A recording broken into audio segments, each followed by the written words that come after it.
I like to unite. Like, like it's like I had an out of body experience.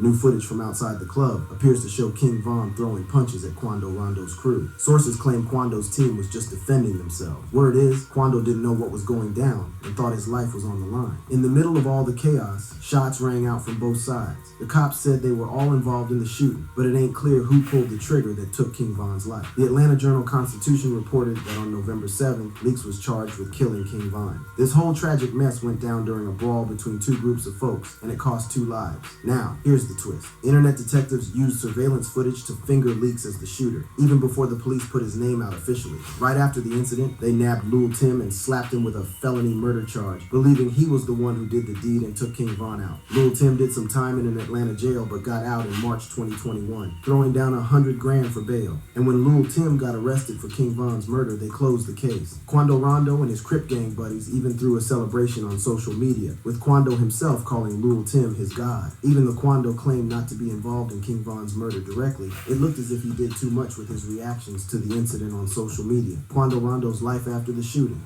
Yo, if you've been keeping tabs on Quando's life and what he's been through since Von passed, you know that calling him lucky is straight up trolling, because the rapper has been through some wild stuff, man. He went from being the most hated rapper in hip-hop back in 2020 to rocking bulletproof vests every time he hit the stage. And to top it off, there was a fat $1 million bounty put on his head. That's the kind of craziness that's been going down in Quando Rondo's life ever since King Von's tragic end. Now, imagine finding yourself caught up in a murder case, looking down at your hands and seeing blood. It doesn't matter if it was self-defense or not. You just made some new enemies who won't rest until you're in the past tense, just like the person they lost. That's the mess Quando found himself in right after King Von's death. It didn't matter who pulled the trigger first, or that Lum Tim was riding for Quando in self-defense. If you know anything about Von's street cred, all that mattered was that Von was gone and folks were pointing fingers at Rondo. So when rumors started spreading that there was $1 million price on his head, it wasn't exactly a shocker. But did it hold any truth? Quando stayed quiet about Von for a solid 2 weeks after the rapper passed.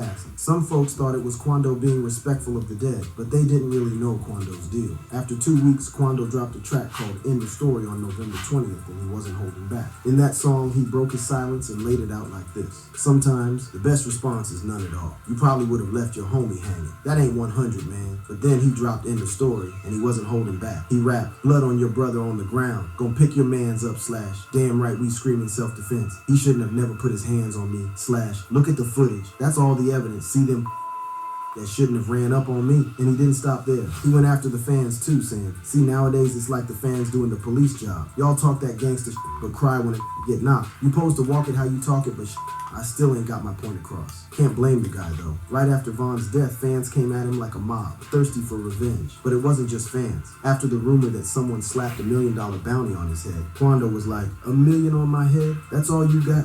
Make it 8. That's a fat stack of cash, no doubt. I don't care who it is. That's a serious threat. Unless you're John Wick, then you're just tripping. Now, if that bounty was real, it wasn't about what Quando was worth. It was about what Von meant to the person who put it out there. So who did it? Well, most folks on the streets thought it had to be someone close to Von. See, King Von was Lil Durk's cousin, and Von was signed to Durk's label. They were tight, so it made sense for people to think Durk was heated and wanted payback. But if you know Durk, you know he ain't one to talk much, and he stayed quiet about the whole rumor. He didn't confirm or deny it. And before you jump to Durk's defense, remember that Von, his own cousin, had a bounty on FBG Duck's head before Duck was gone. This ain't gossip. It's straight from the FBI files. So you could argue Durk might be down for that kind of stuff too. Now, whether the bounty was for real or just talk, whoever was behind it was sloppy. Rumors even spread that